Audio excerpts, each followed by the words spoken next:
see. What's going on? All right. I'm live.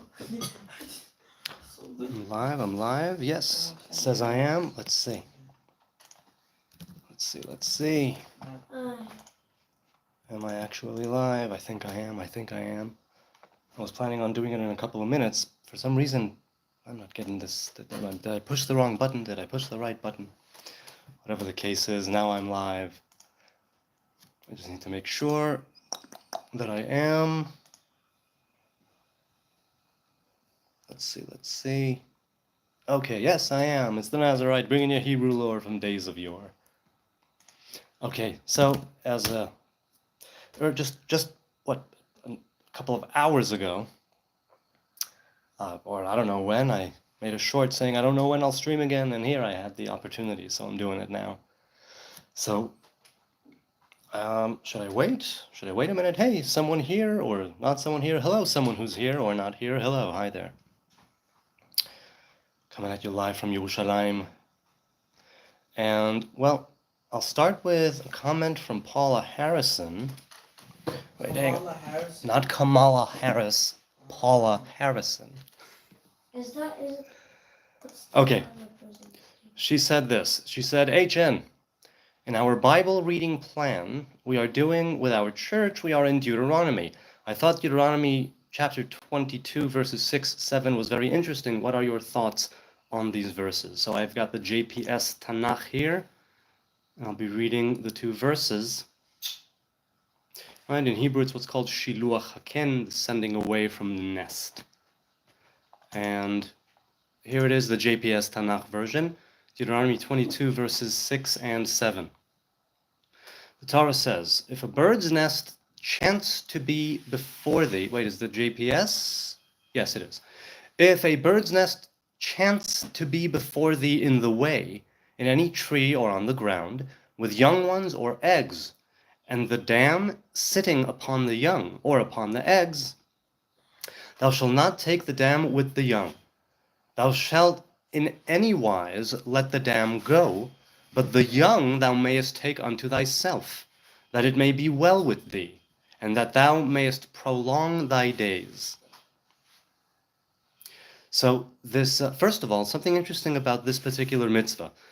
It says ki yikareh, right? That it will happen, right? As the JPS says, the chance to be before thee, means that it's not necessarily something that you should be seeking out, but it's something that happens to you, right? It's something that you happen across, and it's an interesting way to think about mitzvahs, right? Commandments in general.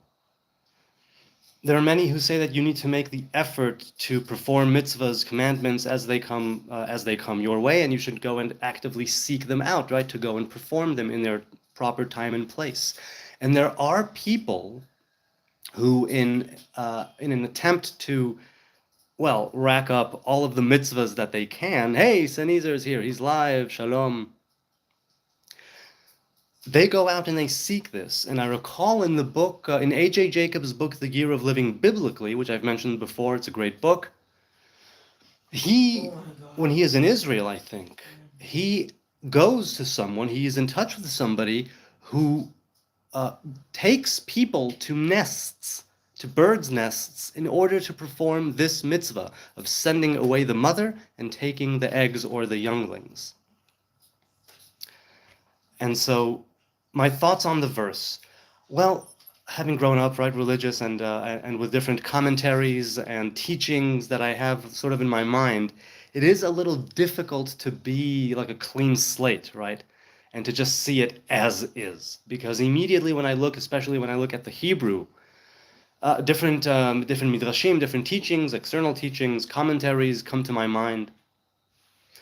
But the one thing that I will say is that this idea of prolonging the days, two mitzvahs, two commandments are mentioned in this, in relation to prolonging one's days, which is this, right, Shiluach Haken, sending away the mother from the nest, and honoring your parents, that both of them are supposed to prolong your days. And generally speaking, it doesn't necessarily mean to physically give you long life. It means that the life that you do live, long or short, it will have a depth to it. It will have a length, a long quality to it. And it could very well be that you honor your parents and you perform the mitzvah of sending away the mother from the bird's nest and you die the very next day, or right then after you do that. Did it prolong your days? Not necessarily, but were your days longer, if you will, spiritually speaking, conceptually? That could very well be the case.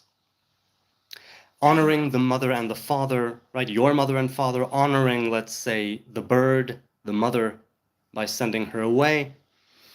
It's so that's first of all on prolonging the days. Oh wait, there's a few things in the chat. Let's see. Just registered the ISBN of all my books. Good for you, right? So Sneezer on his channel has been releasing. Is it AI reading it? Correct. Has been releasing his books or chapters from your books, and he just recently had his. He sent me his magnum opus. He called it, which I haven't looked at yet because I think it was just today or maybe yesterday.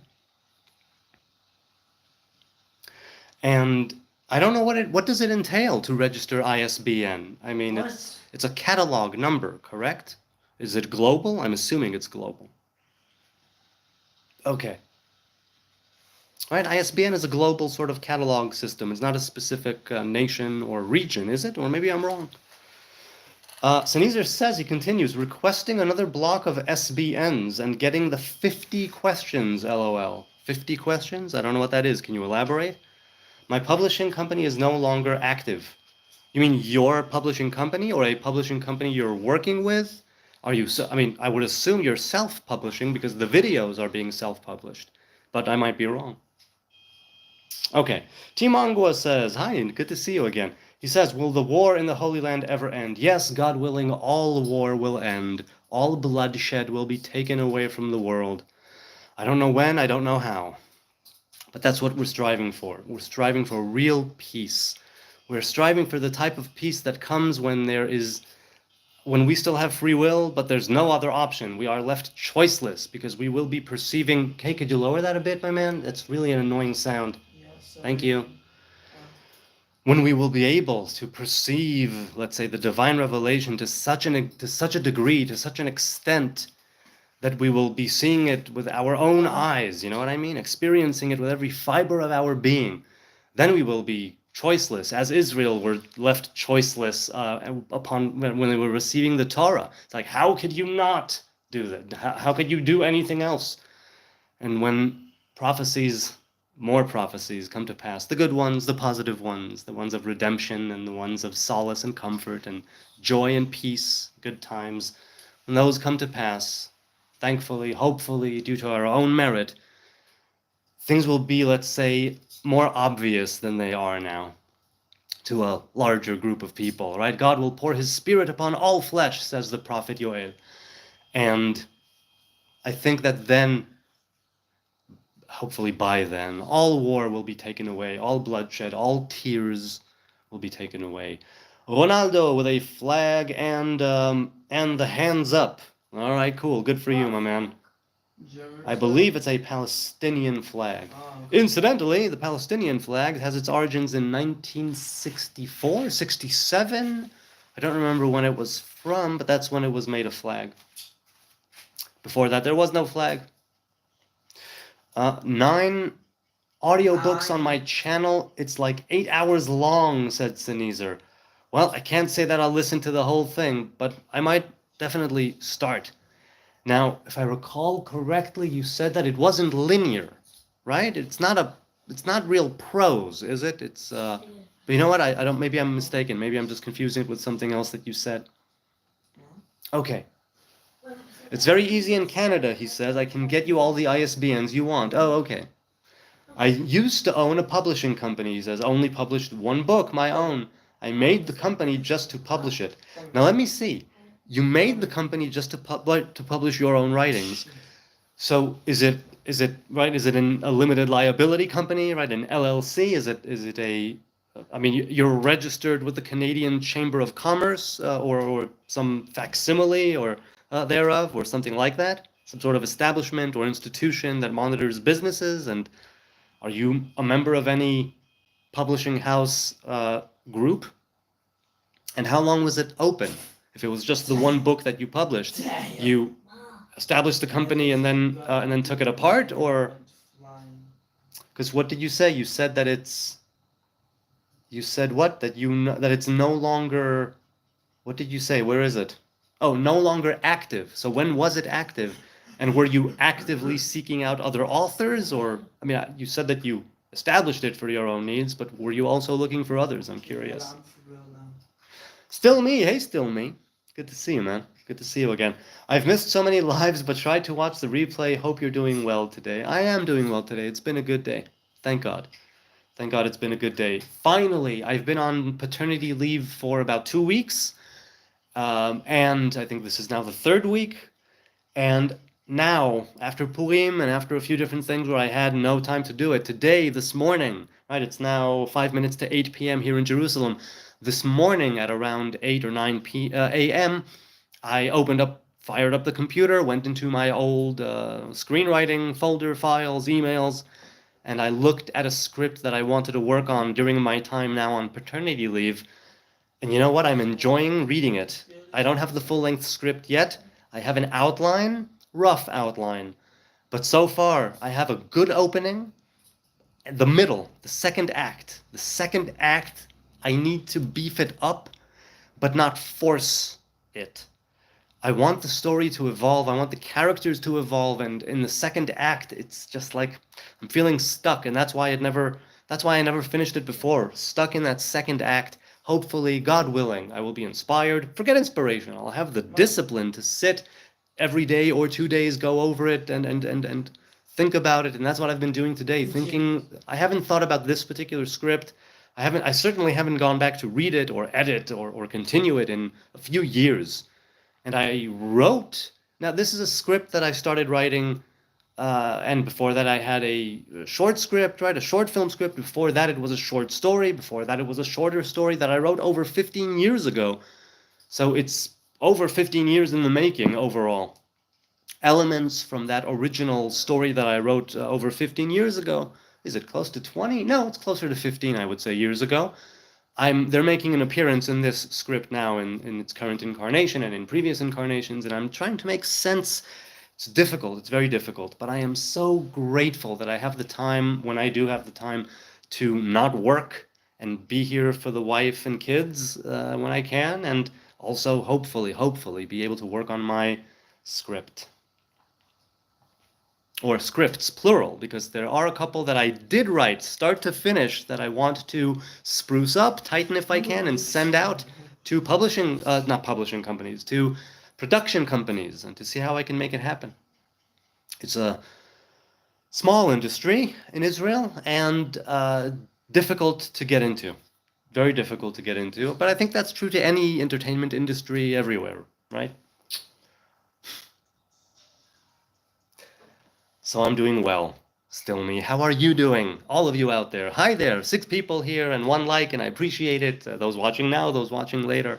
It's nice to be with you here again. It's a Q&A as always, so shoot me with your questions and I'll do my best to address them, if not be able to answer them, at least address them. Mission successful, says Nezer. Basically to see if it was possible, he says. The Holy Spirit guided me, and it was exceedingly easy, but now I can only register the numbers. So you're not registered as a company, but you do register the ISBNs. So they are cataloged in Canada as proper books. Do you think that these books will be, do they need to be physical books? No, I don't think so. I think ISBNs are also for digital books, but do you want them to be physical books? Do you think you'll ever be publishing them in paper form, right, in book form? Holy Spirit, my mistake. The Holy Spirit. It's very easy to read, he says, suitable for kids even. Well, some kids' stories and tales have a lot of depth. They're very allegorical and very archetypal sometimes. Maybe most of the times. Nezer says it's very easy. Oh, I'm sorry. It was open, he says, until Canada closed it for not filing taxes. Now, you knew that that's what you were going to do, right? That you're not going to file the taxes, or was that your goal? One sale of 2 books totaling $20, Canadian dollars, eh? Shalom, by the way, says Ryan B. Assel. Shalom, do you own a Zohar? Yes, I do. I do own a Zohar. My parents gave me some money for my birthday 2 years ago. If I'm not mistaken, it was 2 years ago, and that's what I did. I bought a Zohar. I bought a Zohar that's one volume, straight Aramaic, no commentary, because that's the way I roll. The Tanakh that I use, the Bible that I use, the Torah that I use, usually is also, I read it without commentary nowadays, and for the last, I'd say, over a decade now.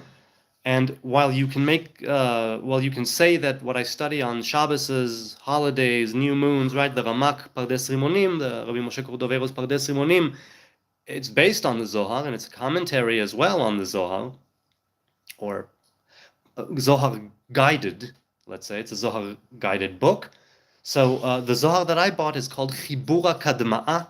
It's the entire Zohar, start to finish, with all of the additions that were put in over the years, things that were discovered or published as ancient discoveries, depending how you want to look at it. That means the Zohar Chadash, the new Zohar, the Tikkunei Zohar, and other bits. So yes, I have it all in one volume. It's huge, and I love it. It's also beautiful. I like the aesthetics of the cover, and it's written right. The font is very nice. The paper's very good. And I'm very happy that I was able to buy it. And I still, at some point in life, when I get to it, I want to buy a proper Rabbi Moshe Cordovero Zohar with his commentary, Or Yakar, Precious Light. And I truly, at some point, want to own it. It costs a few thousands of shekel. And I said, if I can't invest a few thousands of shekel in the Or Yakar Zohar, I want to have a Zohar in my home. And it's also something that I read on Shabbos, new moons, holidays, and days that are more days where it's days where the Kabbalah flows through me, let's say, or is revealed to me with greater, it's easier then, because the day itself already is special and holy, sacred, sanctified, set apart. And so those are days, right, where the creation is elevated. Those are days when, those are definitely days for Kabbalah. And I usually don't study Kabbalah or Zohar on the weekdays, though I probably should. But on weekdays, I usually study straight Bible or Torah. So do I own a Zohar? Yes. Can you talk about it? What would you like to know about the Zohar? I'm definitely not a maven, and I'm not an authority on the Zohar by any means.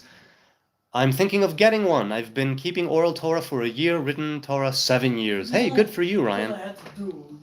Let's put it this way. The Zohar is said to have this attribute, this quality to it, that you need to read it. You don't necessarily need to understand the Aramaic. I mean, if you do, obviously you study with a master and things will be revealed to you.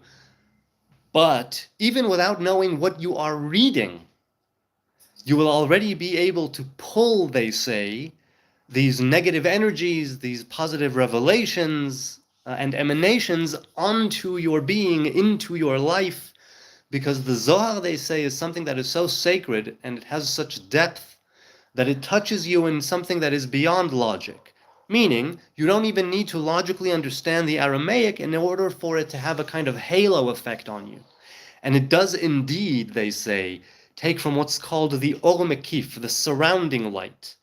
Meaning you have the light inside of you, that breath of life, and you have light that exists outside of you, that you sort of pull into yourself, into your life, into your being, with your conduct and with the way that you comport yourself in the world. Torah, commandments, and covenants that you keep, these are all able to get more light, if you will, of the divine revelation into you, and things that were outside get to be in the inside, in the same way that when you learn a new skill, in the beginning it's very much in the front of the brain, or so to speak, but then as you do it more and you get used to it and it becomes second nature, it travels further back until it's kind of embedded there, and that's your new reality.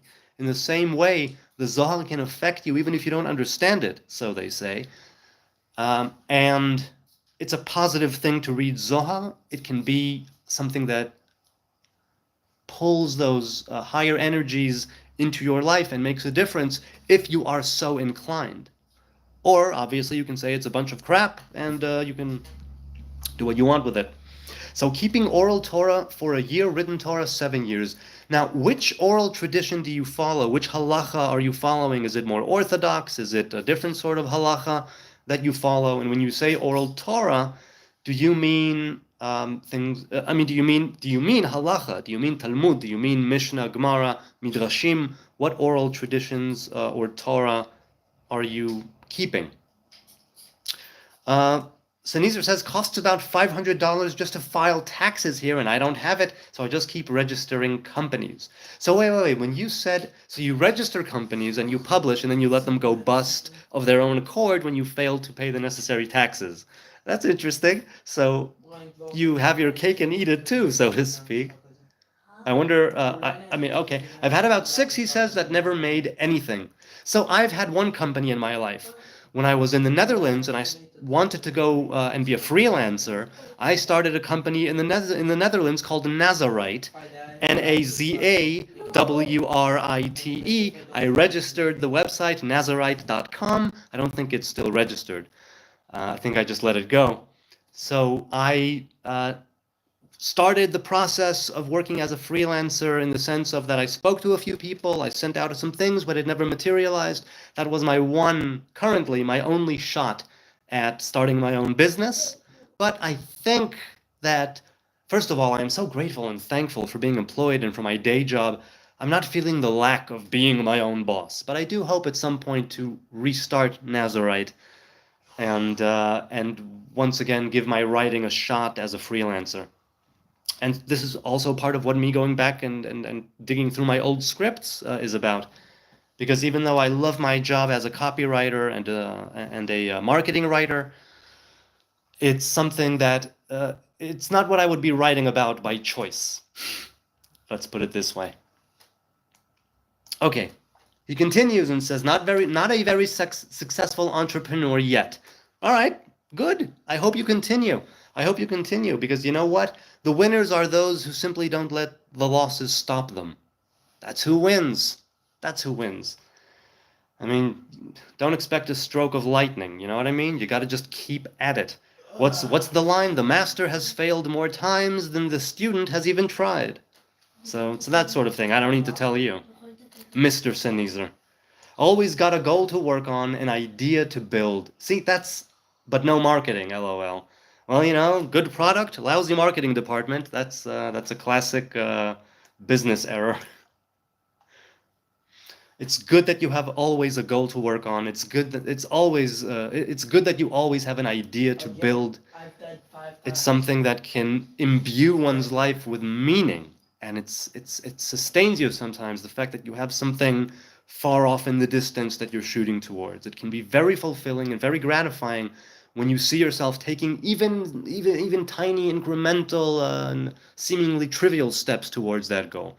So it's very cool what you're doing, and I hope you continue to do it.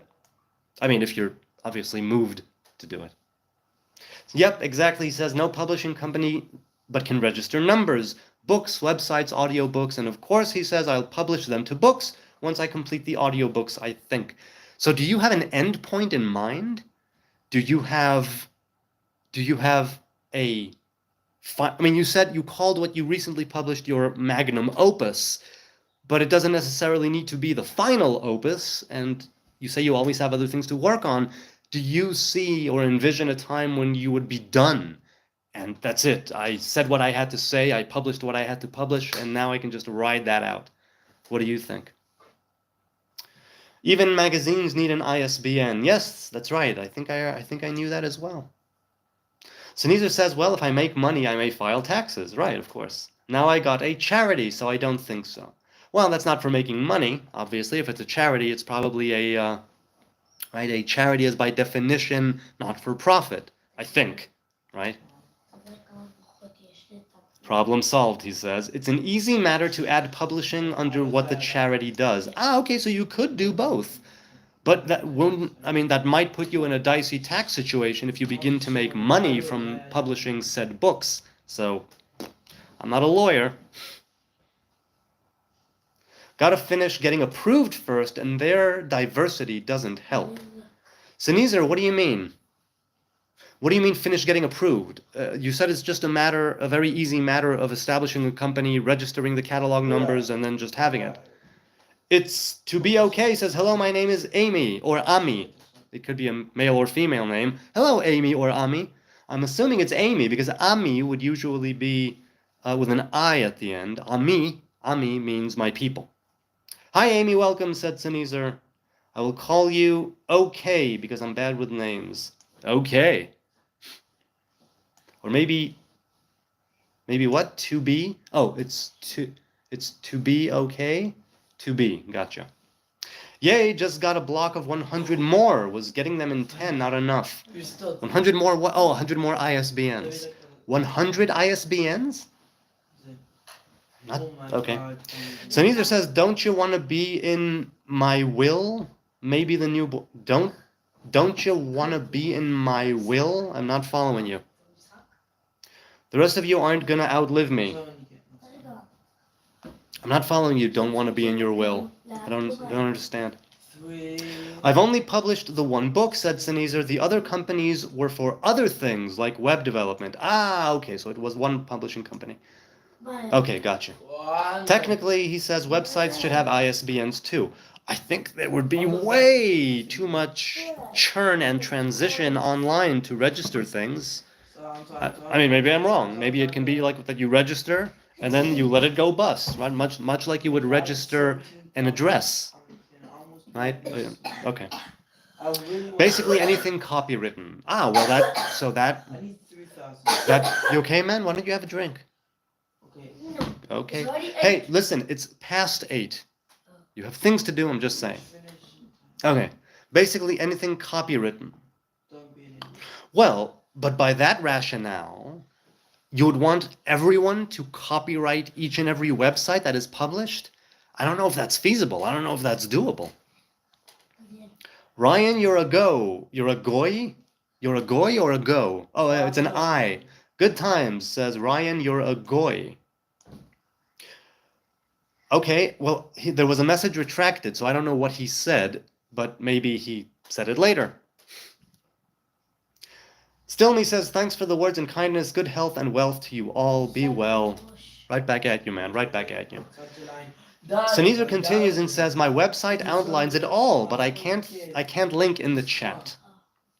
Right, okay, so people, if you want Sneezer's work, it's on his YouTube channel. So click his profile and check out his stuff, which again, I haven't checked out the magnum opus yet. I tried getting into one or two of those videos. It was a little too difficult for me. The two that I tried to look at the time, I think they went over my head a little bit. So I guess I'm not the target audience, at least not with those things that I checked out. But you're saying that the things that you recently wrote can be even understood by children. No, don't start. Please don't. Please, let's keep it chill. Thank you. No.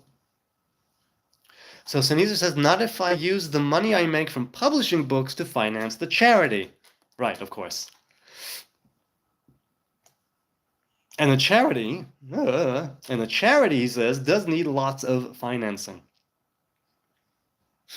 It's a digital graveyard, he continues, AI memorials. AI memorials? No, I understood what you meant by will. He says will is like last wishes, who you leave your stuff to. Yeah, I get that. I just didn't understand the connection to what I was saying before. Yes, of course. Somebody's last will and testament is who they inherit stuff to. And interestingly, they used to do that while the person was alive. We see that in the Torah. We see that in the book of Judges. We see that in the book of Kings. Sneezer continues and says, it is way too much churn to register websites. That's why they get copyright broken so often. My website is URL sneezer.icu. Add a /0.htm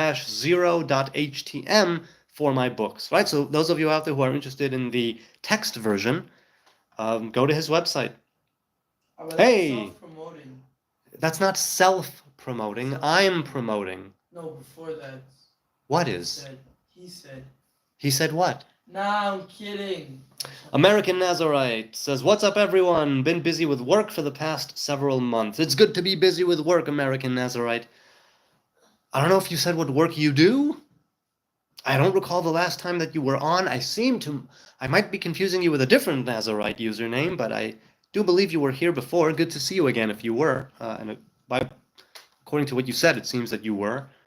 Um, but I don't particularly recall when the last time it was that you were on. Either way, it's nice to see another Nazarite username here in the chat.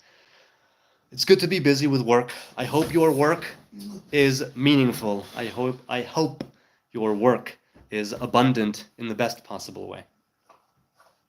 You're an IT trainer. Well, I hope that the trainees are not driving you nuts. An IT trainer. Do you find that it's difficult to do you teach trainees the same material over and over again? When do you take the time to learn new things and adapt to the ever advancing world of IT? Do you train on things first and then train others? Or is it something that you've been doing for a long time in a specific niche field, in a specific niche of the field? Yes, thank you very much for promoting my site, Sneezer says.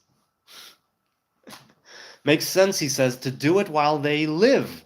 Then they can watch people explore it, share the stories. Okay. Stop. And to do it living in The Hobbit, too. Yes, that's right.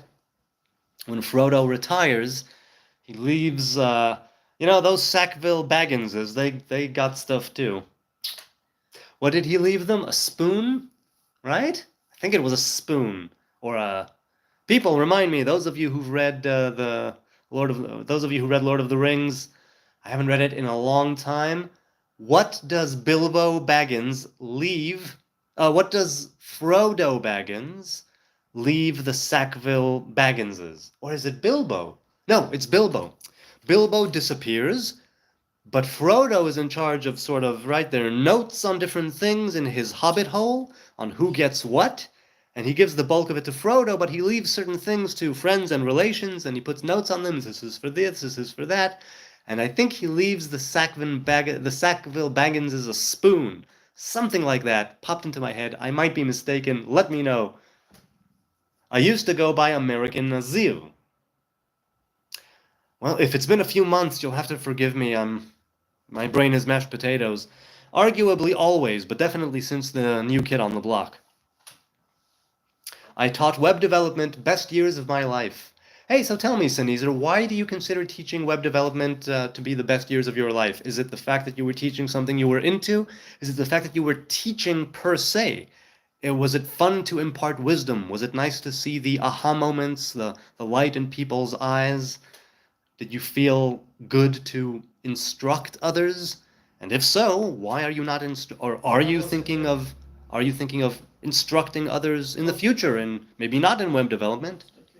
I'm retired, says my father. Hello, father dear. Avi Mori.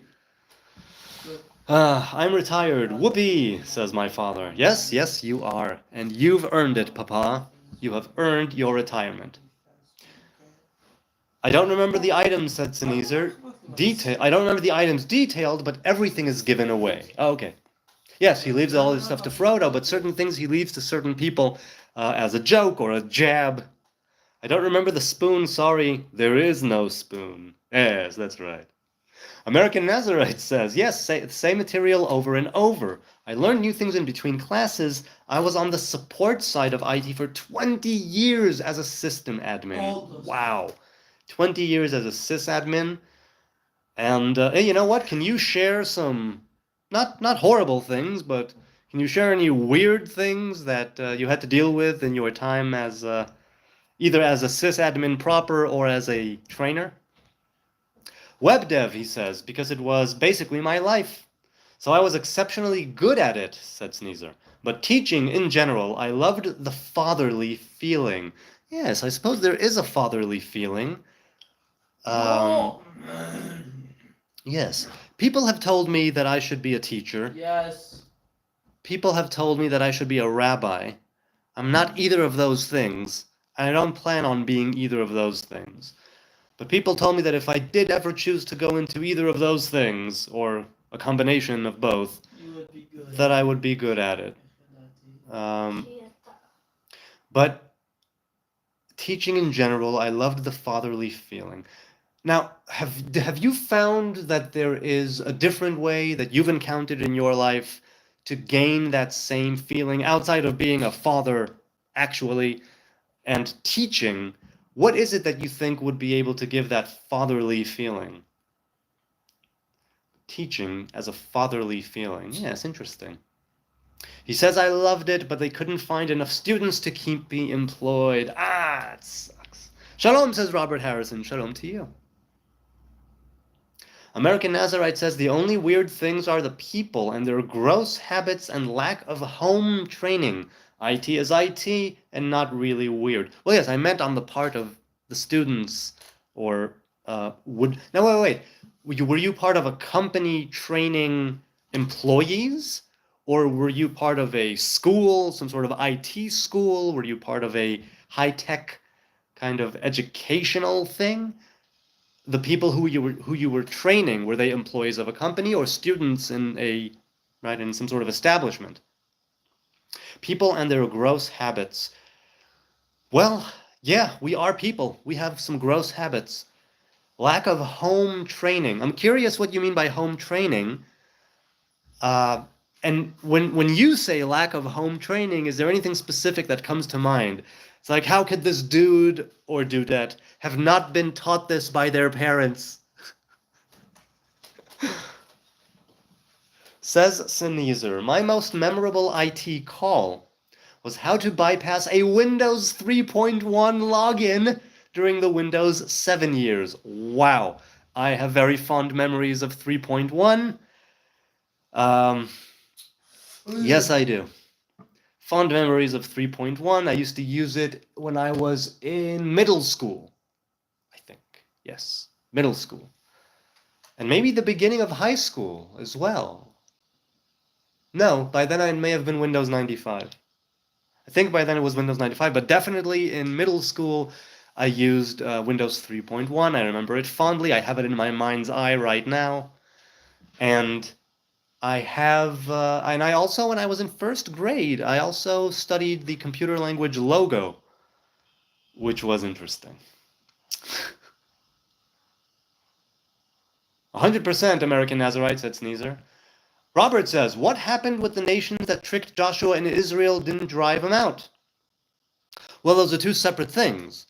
The ones who tricked Joshua were the Givonim, a Canaanite group, if I'm not mistaken. And they became, as it says in the book of Joshua, they became I think they became sort of servants, if you will, the ones who drew the water and cut the trees. Damn. As for the nations that Israel didn't drive out, you have people who were enemies, and you have people who according to Torah, we were supposed to annihilate, right? The 7 nations. No, I don't think so. If you text her or anything, tell her I'm broadcasting, and then I may not see a message come in. Okay. Now, okay, so we differentiate between the Givonim specifically, right? Who made a pact with Joshua and his folk when Joshua and his people did not consult with the Most High God. And so they made that pact. The Givonim dressed up in worn-out clothing, and they had worn-out receptacles of water or wine or whatever the case may be, right? The skins, and they said, oh, we've come from a land far away, and we want to have a pact with you, right? And have a covenant of peace and alliance. And they did it, and then they were revealed to be inhabitants of the land that were not allowed to, well, survive and live. And yet the people could not then break their word because they had made a oath, right, a shvu'ah to the Most High God, and they could not break it. And so that's the Givonim. Givonim, right? Yes, the Givonim.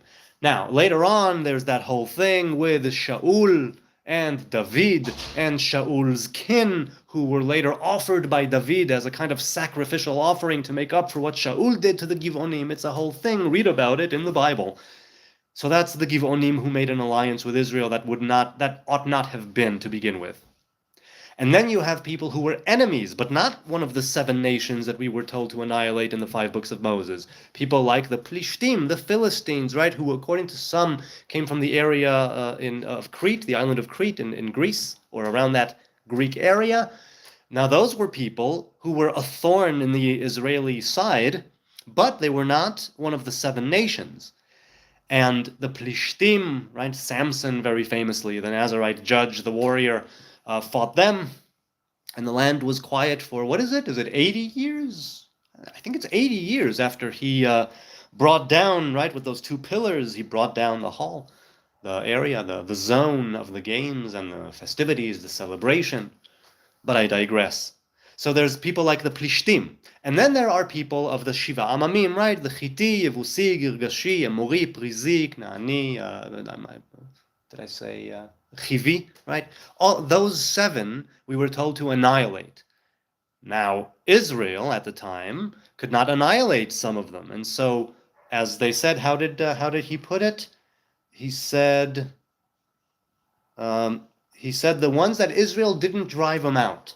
So it says in the book of Joshua that sometimes they weren't driven out because of the military might that they had on their side.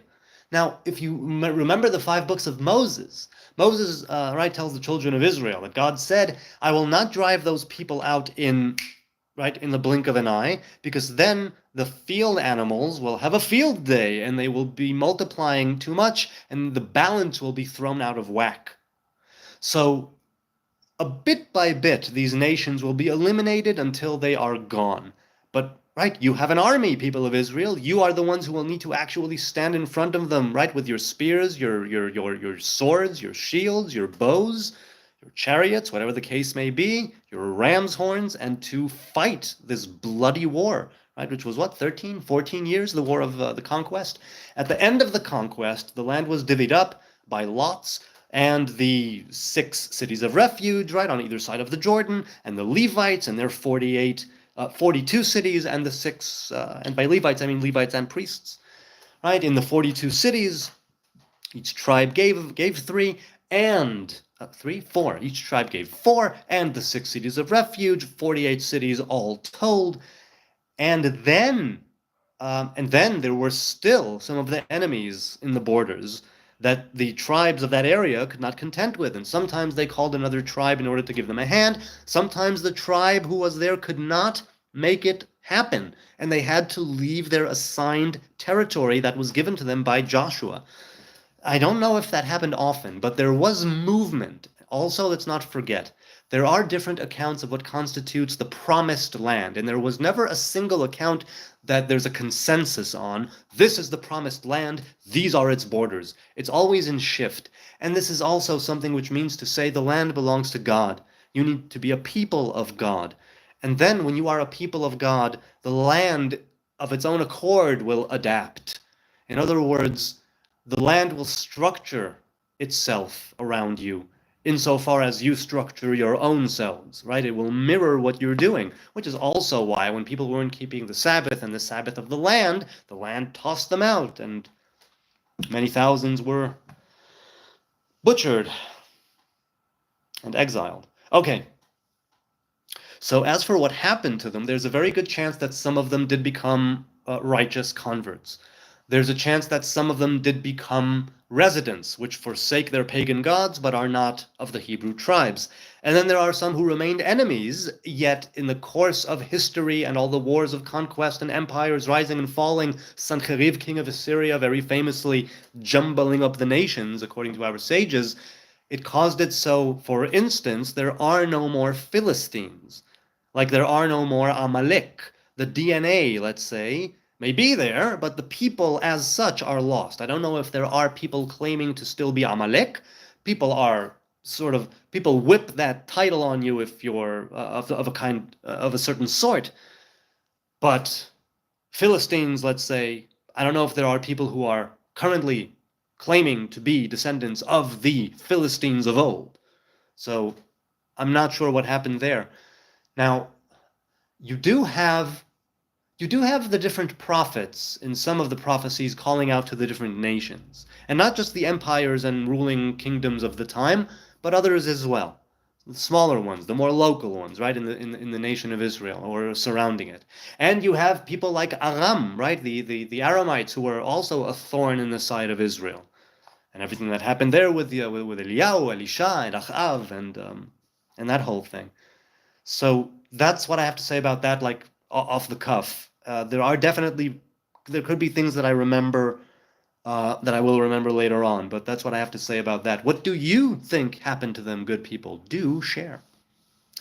One guy said American Nazarite. One guy used to put boogers on the bathroom walls. That's weird.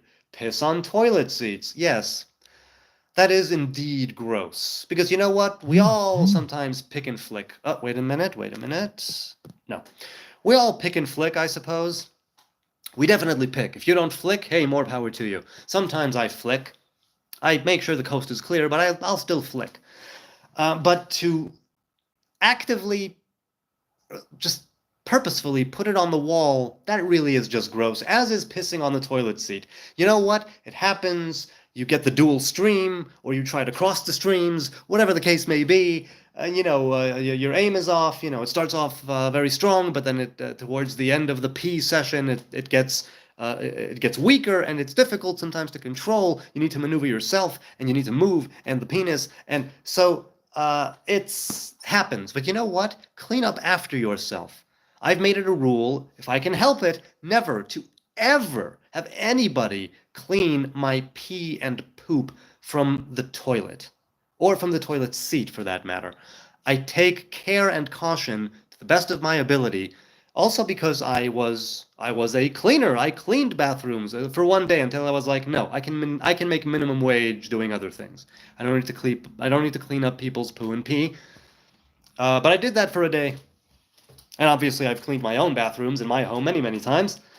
Point I'm trying to make is that is gross. It is gross indeed. But you know what? I'm also gross, but I'm not like that gross. I'm differently gross. I kind of want to be the Canadian Nazarite right now, said Zenezer. Well, convert, if you want, to Judaism. Take the Nazarite vow, and you'll be the Canadian Nazarite.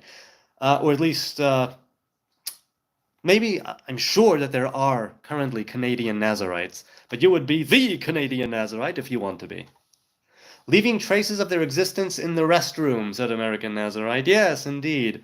Why would you do that? We are so blessed to have this plumbing system, right? To have this amazingly clean, and hygienic way of disposing with our human waste.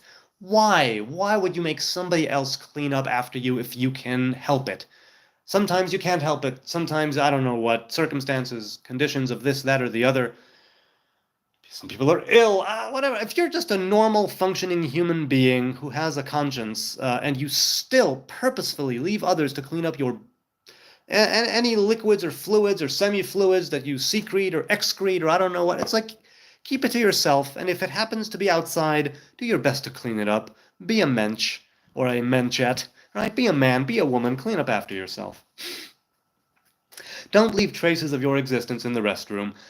And if you must, just, take a pencil or a pen or a marker and make a small sort of sign, not even like a graffiti thing or a legend or something. No, just a tiny mark like I was there. You know what I mean? Oh shit, you loved 3.12? Well, I think back fondly because of the nostalgic element. I can't say I loved it, but I loved working with it to the degree that I did, which wasn't much.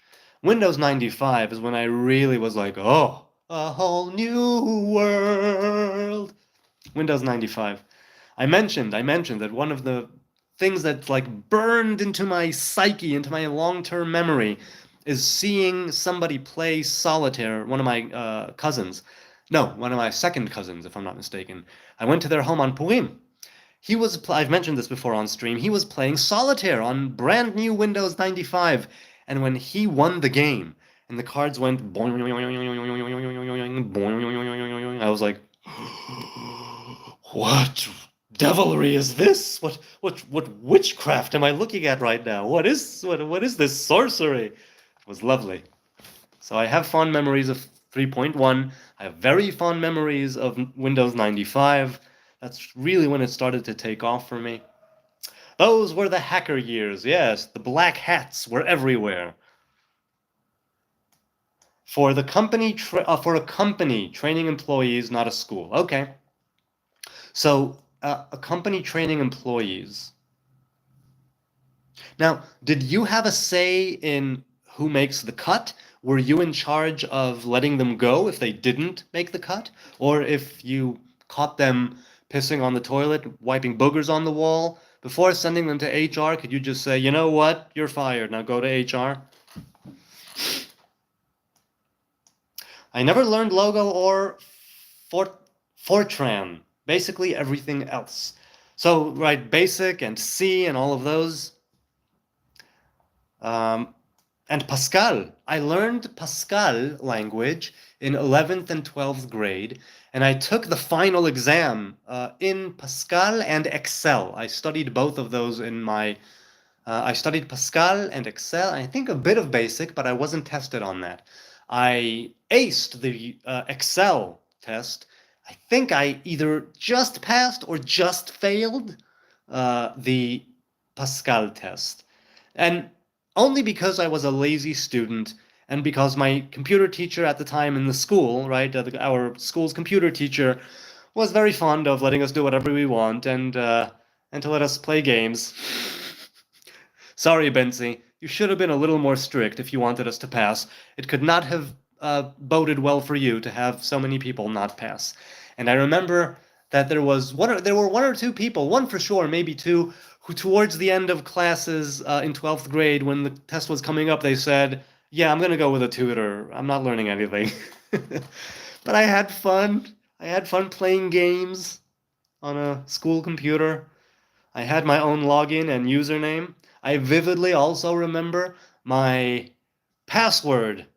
My password at the time, it changed, but one password that I remember was Pamela Anderson Lee, because she had just married Tommy Lee at the time, and I had a thing for Pamela Anderson, and that was the password for a short time.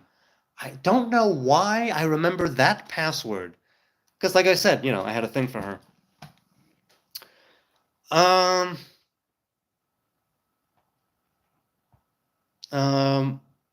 Where was I? Oh, okay. Hey, Robert Harrison says, I'm going to see Jerry Seinfeld May 16th. Good for you!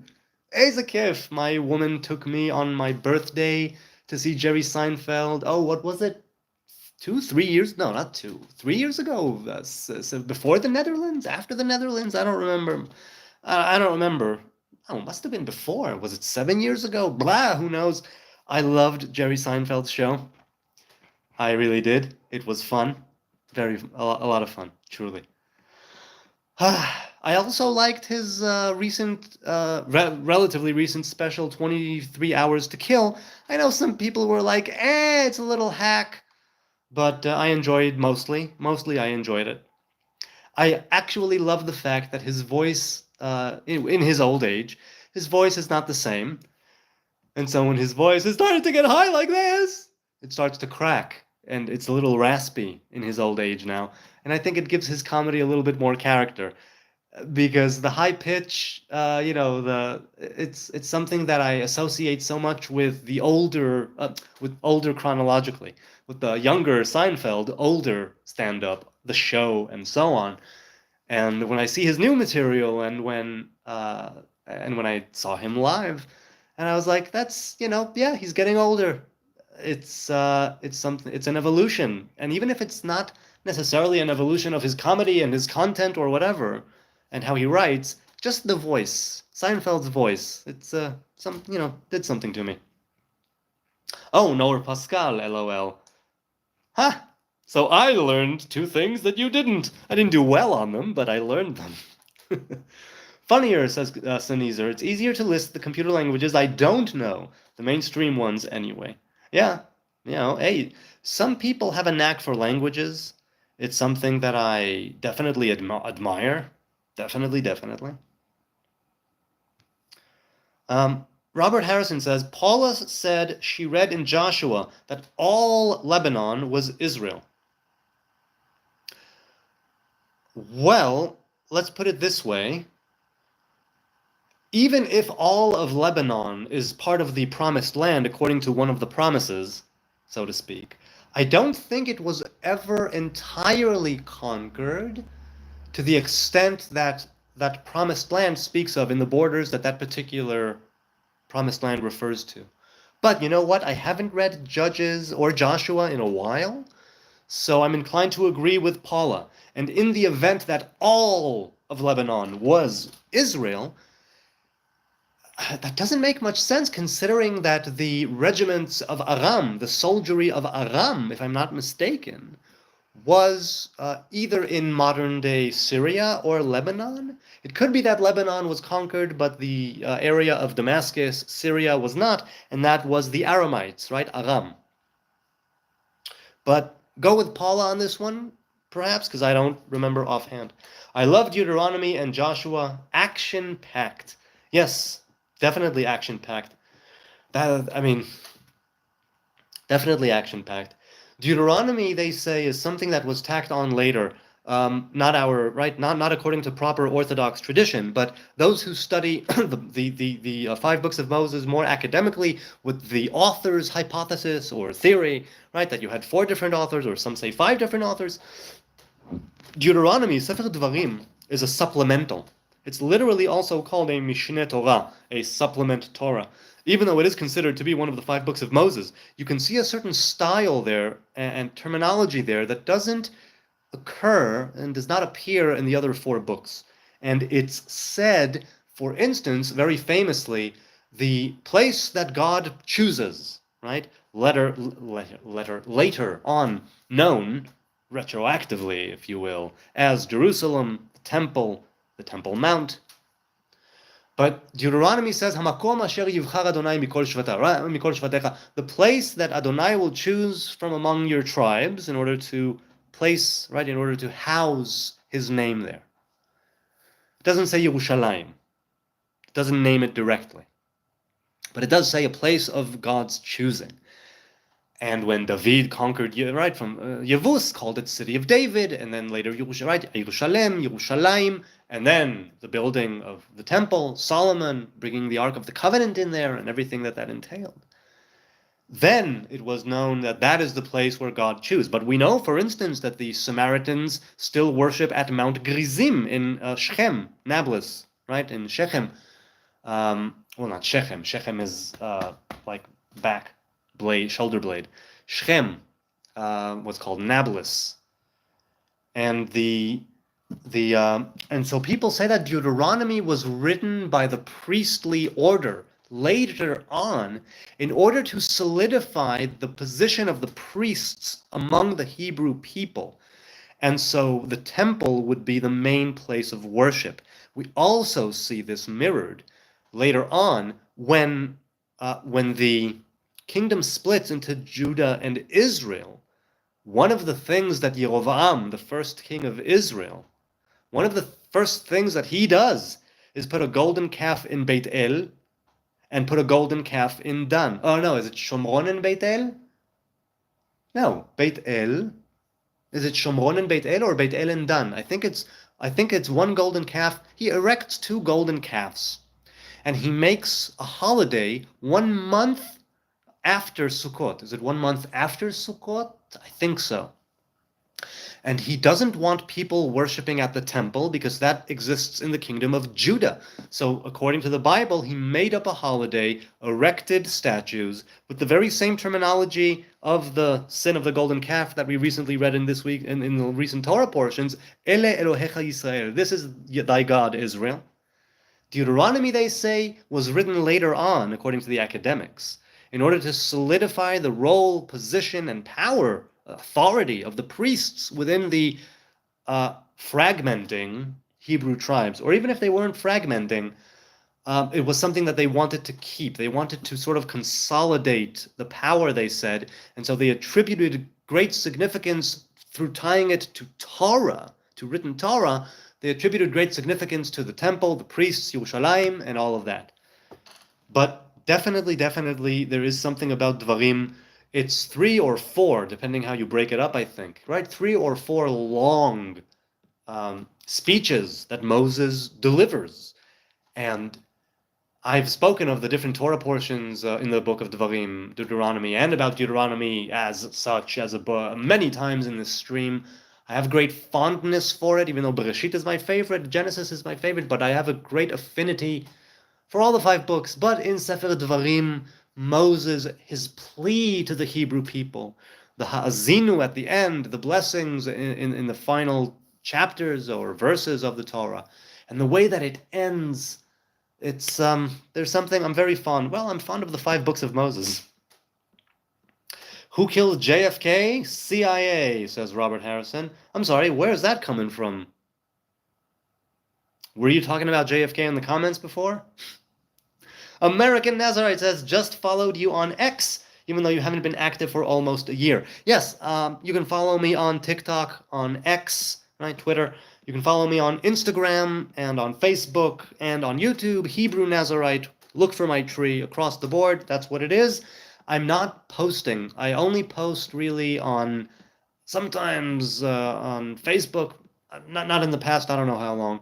But my main thing is YouTube. But I'm definitely open for DMs on all of those other platforms. That's mainly why I joined them. So if you want to hit me up, ask a question, share something, let me know what you're up to, hit me up in the DMs, Hebrew Nazarite, across the board on the different platforms I just mentioned. And thank you for following me. Incidentally, the subs, the views, the likes, the people in the chat, the people in the comments, wherever you follow me, if you follow me, I deeply and genuinely appreciate it. And it's not something I take for granted. Okay, the Blowing. Nice to see you again, Mr. Blowing. American Nazarite says home training would tell them to clean up after themselves. They're an embarrassment to their parents and grandparents. Yeah, I would think that. Bathroom is the worst place, said Sneezer, to clean. Yeah. Gotta be a Jew to be a Nazarite? Yes. Gotta be a Hebrew to be a Nazarite is correct. In the verses, in the book of Numbers, it says, Daber el bnei Israel, might speak to the children of Israel, and Halacha says, at least the Maimonides and others, generally speaking, those who rule on Halacha, on Hebrew law, they also are in league with the Rambam, and they say, yes, the nations have no Nazariteship, and Israel does, because it says in the Torah, speak to the children of Israel, and not to the nations. Can't go from Christian to Judaism, it's illogical. Yes, for a Christian who believes that the Jewish covenant, the Hebrew covenant, is non-existent or void or already completed by the Christian Messiah, then yeah, it's illogical for somebody who says that that covenant is dead and gone, for sure. The people of Israel cite the Torah, where it specifically says, despite everything, this covenant will remain. Even if you royally screw up, there will be famine and pestilence, enemies at your gates, and war and bloodshed, and you'll be thrown out of the land, but you will be back when you get your act together, because the covenant remains. The covenant exists and persists throughout the Hebrew people, and all the different covenants, the covenant of the phylacteries, of the tefillin, the covenant of Shabbos, the covenant of marriage, the covenant of the Nazariteship, the covenant of, the different covenants. They exist. Gotta be part of Israel to be a Nazarite. Yes, that much is true. Sneezer says, yeah, well, that all depends on your definition of Israel and what you mean by it. Well, I technically mean it. Someone of the Hebrew tribes. That's how I mean it. No more, no less. Someone of the tribes of Jacob. So that's what. P.S. It's not supposed to be a country. No, it's not a country. It's not a country. It's many, many things, but it's definitely not just a country. I've been baptized by the Holy Spirit, said Sneezer. I suspect following the law would be impossible still. I wasn't even allowed to call out blatant cheating. You were not allowed to call out blatant cheating when you were instructing, or are you thinking of something else, or are you referring to something else? Which I did a few times, and it got me into minor trouble. So wait, you were instructing people, they were cheating, but you could not call them out on it? What's up with that?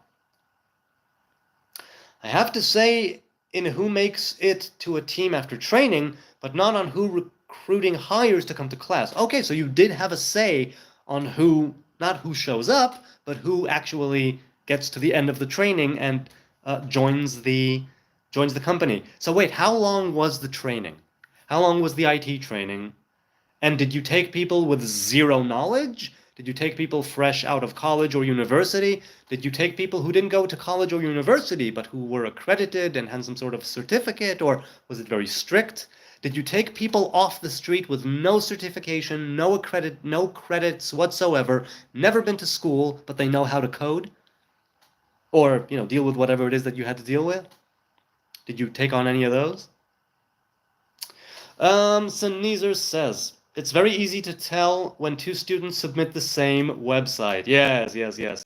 Instructors, teachers, they have different ways of picking up on that, even now with AI.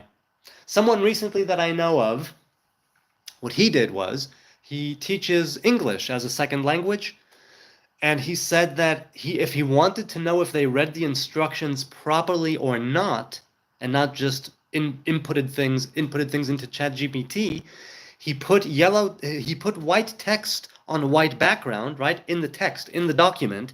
He had the different questions of the assignment, right? And then white text on white background, he placed the words and make all the answers in the style of Game of Thrones. And so he knew if he received an assignment in the email where all of the answers to the questions that he put to the class were written in a Game of Thrones style, he would know that this person simply put it into AI, right? Into ChatGPT or something. And I'm sure there are many, many other ways of doing that very same thing.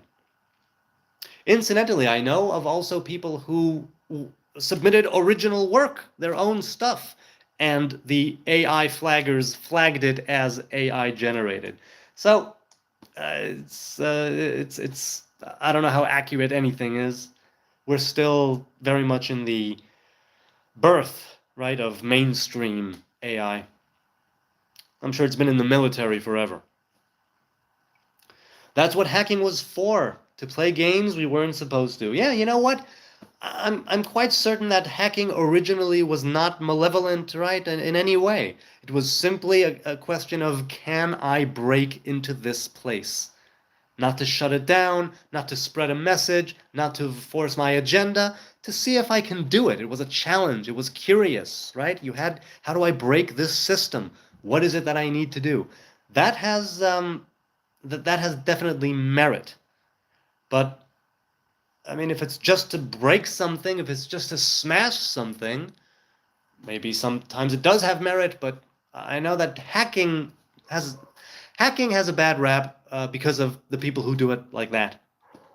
I guess sometimes it should be the case that you take a website down, right? If it's an attack or if it's a hack or whatever it is. But originally, if I'm not mistaken, hacking was simply, can I break this? Can I do it? Can I hack the system? I remember all my passwords, said Sneezer, but fear the day I forget the main one. Well, you mean the passwords to the master password where you house all your passwords? I don't consider the random 50-digit strings to be mine. No, they're not your passwords. They're, I'm assuming, generated passwords. American Nazarite says every teenage boy in the 90s had a thing for Pamela Anderson. Yes, that is very much the case. Well, hell, how do I know that? I have no idea if that was the case. I know it was the case for me. Israeli TV, Channel 2, if I'm not mistaken, at some point started airing Baywatch. I think it must have been a few years after it originally aired, a year or two, or maybe more, after it originally started its run in the States. And I think that Pamela Anderson was not there in the beginning. I think she joined later. Look, Chandler, right, in Friends. The pretty people and the running, that's what the show is about. That's why people were watching it. And I, being a teenage boy in the 90s, definitely watched it for the pretty people and the running. The chat jumped. I'm sorry, hang on. Here. I still use her name, meanwhile, never really liked her for that reason. You don't use her name? Are we still talking about Pamela Anderson? You never liked her for that reason? For the reason that you use her name? You use her name as a password as well? I don't understand. Now say Kelly from Saved by the Bell. Oh man. Tiffany Amber Thiessen, she looked really great in Saved by the Bell. And later on, when she joined the cast of Beverly Hills 90210 in the later seasons, then before that she was cute and I thought she was pretty. But when Tiffany Amber Thiessen, or is it Thiessen, whatever it is, when she joined the cast of 90210 later on, I was just, wow, she is gorgeous. So yeah, Kelly from Saved by the Bell, definitely. Sunita says, CHN, we could still teach each other despite understanding so well. We can still teach each other. I definitely think we can teach each other. I think that I can learn something from anyone if they are inclined to teach it and if I am inclined to receive it. And some things, as you and I have had this conversation back and forth along the many months so far of us digitally being acquainted here on the channel, some things I remain still blind about, willfully, and some things I'm still ignorant about, maybe by choice, maybe just because I'm stubborn, right, and stiff-necked. But some things I'm definitely open to learning. And while that does not apply to everything, it's not that you say, see, we can still teach each other. It's like, that's my working assumption in this channel. Definitely, we can teach each other. Definitely, I have still a lot to learn. Earth is Israel. Naming a country Israel is like naming a city Quebec. Well, wait, isn't Quebec a province? Is it a province? Is it a collection of cities? No, it's not a Yes, it's a province. I think it's a province. No, it's a city. Is it a city? Is it a province? Is it both? I know a couple. I know that I think Nova Scotia is a territory. There's like the Northwestern Territory. There's Montreal, I think that's also a province, but I don't recall right now if Quebec. No, I'm sorry. There's Quebec and there's Quebec City. I think that's what it is. Geography, man. I suck in geography. My woman is messaging me. Okay. Okay, good. She'll be home soon. Very good. Hello, says Oikutu. Hello, Oikutu. How you doing? He says, what are you doing? And this was 15 minutes ago? 17 minutes ago, he said, what are you doing? I hope that if you stuck around, you understood what we're doing here, in the last 17 minutes. We are discussing matters. That's what we're doing. Joshua 13:5, says Robert Harrison. Okay, hold on. Joshua 13:5, JPS Tanakh. The area of Byblos and all Lebanon to the east, from Baal Gad below Mount Hermon to Levo Hamat. Right, okay, that's right, okay. So that, okay. So that is all Lebanon to the east. It's not all of Lebanon entirely, and that's what I'm saying, because there were nations like the Aramim who lived there at the time, and they make an appearance later, and in the Book of Kings, the battles between the kingdom of Israel and between the kingdom of Aram, it was an ongoing thing. Gotta go, says American Nazarite. Time to do reporting with Power BI. Power BL? Power BI? Well, thanks for sticking around, American Nazarite. Go do your thing. I share lots with him on Facebook, said Sneezer. Yes, that's right. That's right. The covenant as in the book will always exist. Well, no, but it's more than a book because the Torah, aside from it being metaphorical and allegorical and some say historical and practical, it's all of those things combined, and it has practical commandments in it. And yes, you can make a very solid argument for the fact that they're not fleshed out in the written traditions, and so you have the oral traditions later written down in order to flesh out the halacha, to have the debate, to iron out the laws and the rules of how you perform the mitzvahs specifically, technically, how is it done? And a book is still just a book. When I say a covenant, and look, this is also why we have a covenant of a scroll and a book. And we also have a covenant in our flesh, right? The Hebrew males have it with the covenant of circumcision, and the Hebrew females have it with that covenant well, let's put it this way. It's an internal covenant, right? Hebrew covenant. Ours is external and theirs is internal. Right, we basically personify two different sides of the divine revelation.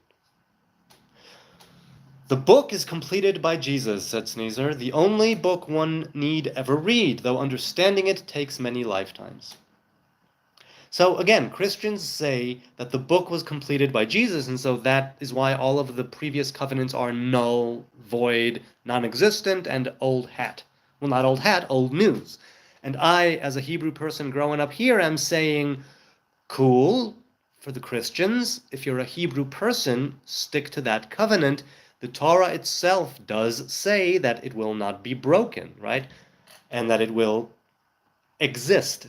And so you may say that it's the book that exists, and so the Torah in that way is speaking truth, but that the covenant is more than that, in the sense that it applies more to the children of Israel, and so it was completed through Jesus. I understand your argument. I understand the Christian argument in that sense. I simply say that since that covenant and way goes against Torah in a few things, a few fundamental things, then I simply don't go with it to begin with. That's what I would say. Damien B. Hey, good to see you, Damien. I think you have been here before as well.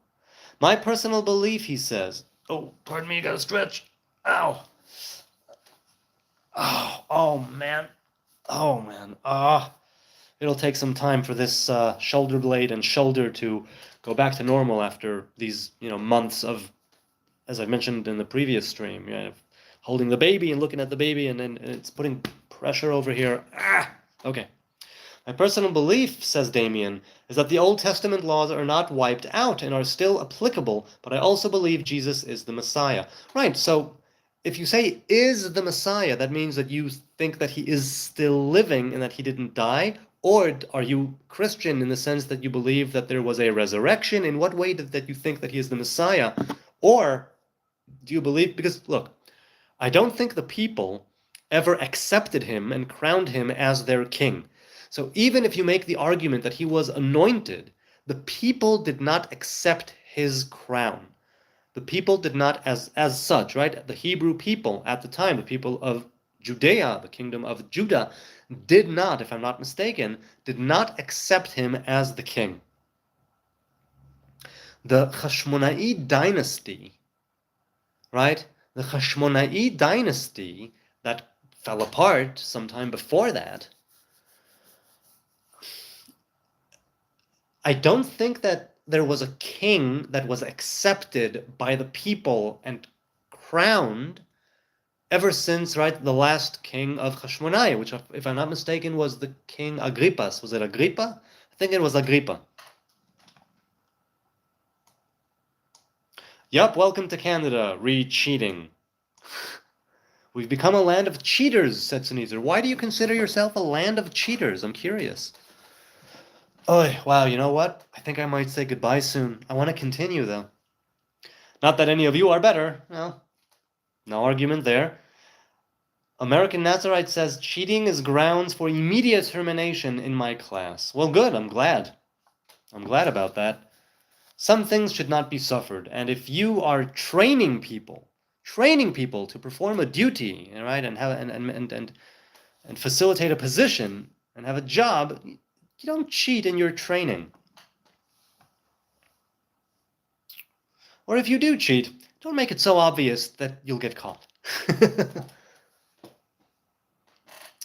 All law has ever done, said Sneezer, is ensure lions eat sheep, written by lions with little thought for sheep, even in Jesus' time. Well, look, there was great fragmentation at the time, and the different groups, the different sects, and Rome taking over, the Hashmonai dynasty crumbling, infighting.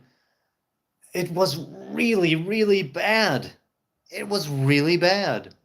And even the revolt that happened after the destruction of the temple, that also failed. It was just not a good time for the Hebrew people and for the people of Judah, for the kingdom of Judah. It was just not a good time at all.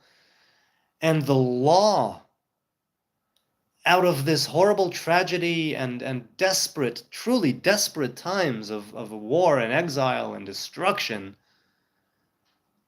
it had to be written down. And it was the lesser of two evils. Are you going to let the oral traditions die out?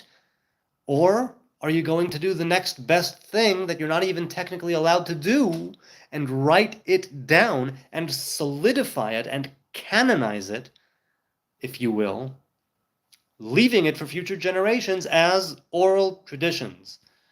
I have no idea what I would have done. But I will tell you this, and I've mentioned this in previous streams as well. If we would have an oral tradition that is alive, meaning unbroken, not written down, from the time of the Second Temple and before that, if the destruction of the Second Temple didn't happen, or forget the destruction of the Second Temple, if the oral traditions, if we were not faced with a situation so dire that the oral traditions had to be written down, it means that all of those traditions, all of those opinions, all of those schools of teaching and thought and conduct that later came to bear on all the different debates and rulings of halacha in the Mishnah, right, the Talmud, it would all still be alive. When you write it in a book, you keep it alive on the one hand, but you also kill it on the other hand, because now you can only elaborate and comment and derive from it, but you can't make something new. And without a Sanhedrin, right, without the wise men, without the Sanhedrin, right, without a standing court in Jerusalem, a high court in Jerusalem, you can't undo certain things that were instituted by the sages in days of old, and that causes so much trouble.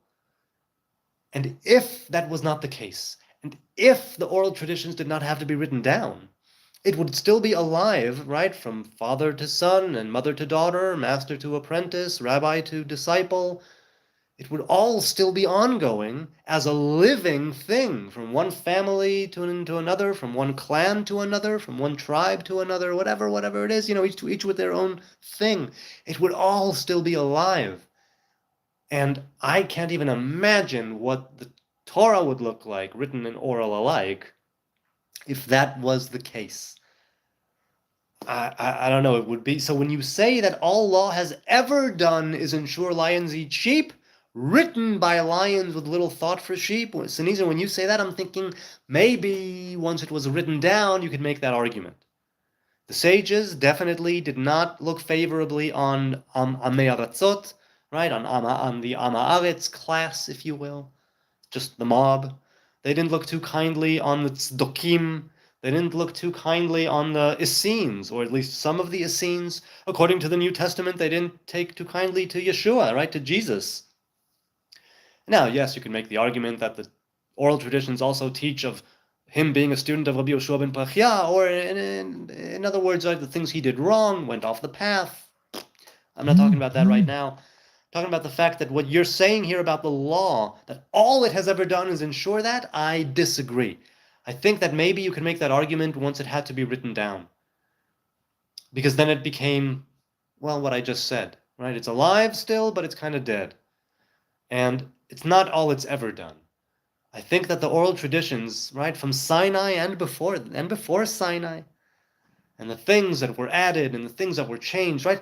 The oral traditions are a mutable thing. It's supposed to be something that rolls with progress. It's a thing that is always evolving. The written Torah is written. The oral traditions are oral, and it always is updating itself. But when you have to write it down and you put a limit to it and you put it in a book that you can only then derive from, comment on, use, and without a high court standing, a Sanhedrin, it just makes everything really difficult. But you can't make the argument that orthodoxy, rabbinic Judaism has not survived. It really has survived. Now you can say that some people took it to a bad place, but orthodoxy as a sort of rabbinic way of looking at the Torah, interpreting the Torah, living the Torah, has survived these so many years of exile and destruction. All right, I'll leave it at that. Now, this is not to take away from any other groups or sects, secular folk. Again, not at all. But if you're talking about that it's all the law has ever done, I disagree. I think the law is a wonderful, beautiful, beneficial thing. However, its lesser form is now what we have written down because of the nature of the time. But I must always remind myself, and I do, that it was born out of negative circumstances, horrible situations, and just not a good time. Not a good time at all. American Nazarite says, I get people with zero knowledge up to many years of experience. It's a mixed bag. So, but if you say that you teach a specific thing, you must have different ways of, I mean, you're not here anymore, but maybe if you see this, you'll give an answer. You must treat them differently, right? Somebody who has many years of experience won't need the 101 introductory material, right? You can already start in the middle. You can already, right? You have a lot to work off of, a lot to. But okay. So Nezer says, I find then when I'm good, there is a law causing me to be bad. Paraphrased. Who are you paraphrasing there? I'm curious, Sneezer. Those ones with experience sure are challenging, aren't they? Said Sneezer. I made a rule. Prove me wrong, get a bonus point on the exam. Challenge accepted, he says. You know what? Then you're fair. And you're not a know-it-all. You have humility. Good for you. Well, I mean, I already knew all of that, but now I know it even more. Didn't give out many bonus either. Maybe 10 over 2 years. Voila, 10 times in 2 years. Kept my lessons accurate, he says. Black hat is bad, but there is white and gray hat hacking. Yes, I think the most black hat practice that I encountered in my time in the 90s was people getting onto higher rankings in search results by putting in black text on a black background and stuffing it with keywords. That's what I remember from black hat SEO.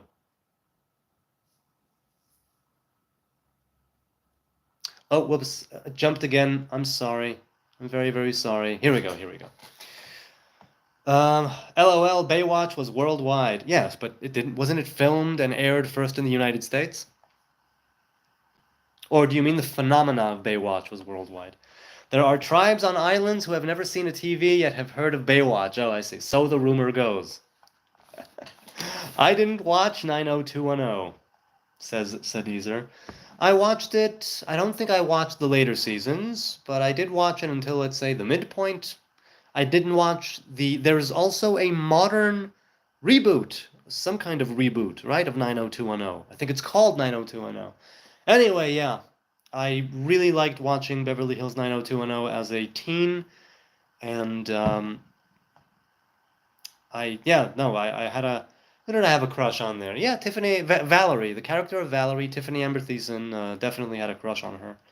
Zach Morris is 25% Hebrew, says Robert Harrison. All right, so I guess, what do you mean 25%?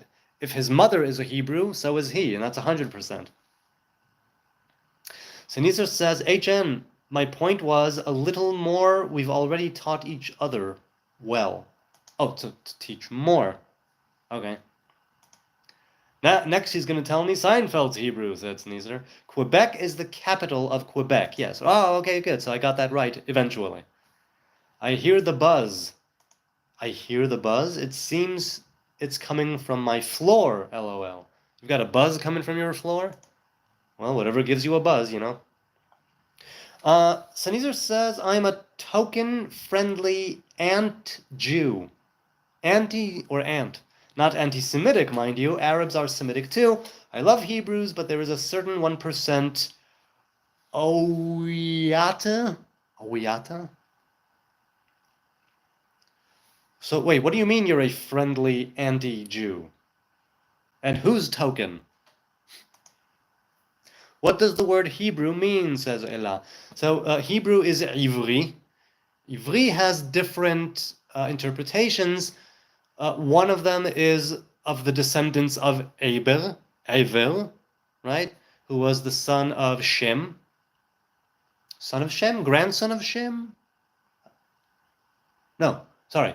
Evel was Shem, son of Noah, right? Shem's great-grandson, I think, right? So 3 generations after Noah's sons disembarked from the ark, 3 generations later, Ever was born. And it's said that Ever established a yeshiva with his sire, Shem.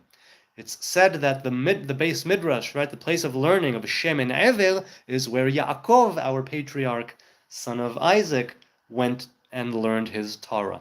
But so Hebrew means of Ever. Hebrew Ever also means across or side, as opposed to on one side or the other side. Now, Abram, before he's Abraham, he's Avram. Avram is called Avram HaIvri.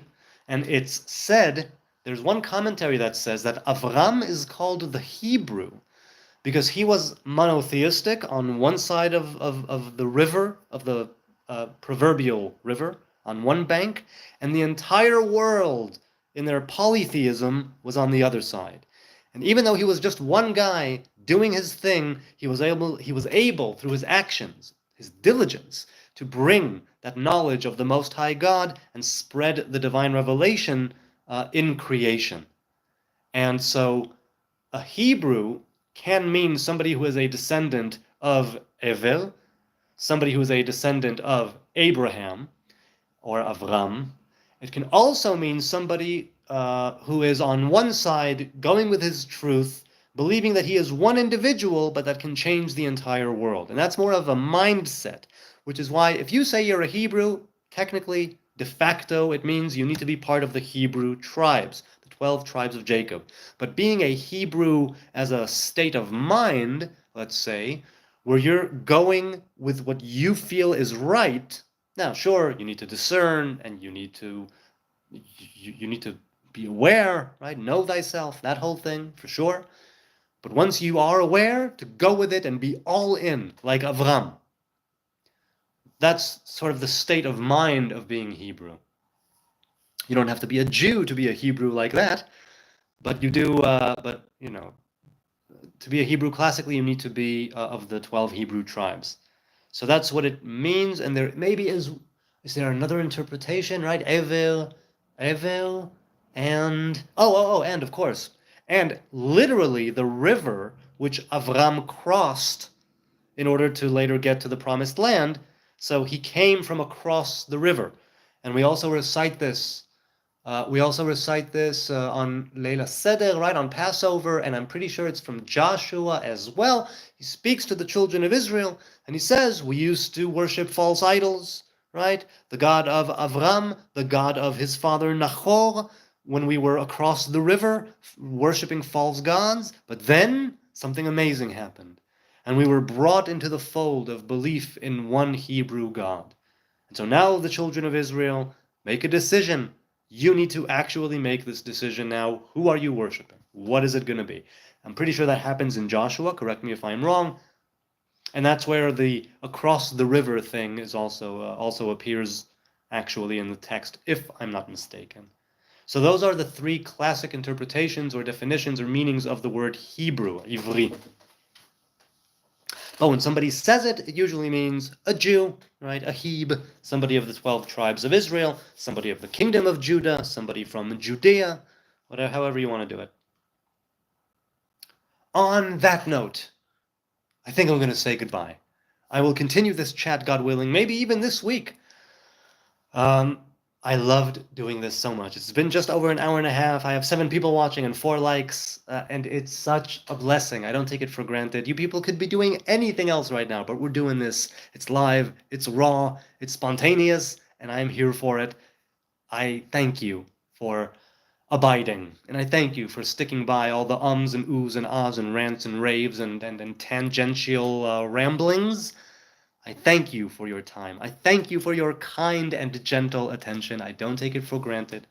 I do not. That I simply press go live, and here I am, and we're doing this. It's been over an hour and a half, and it seems like just a few minutes, because I'm so into it.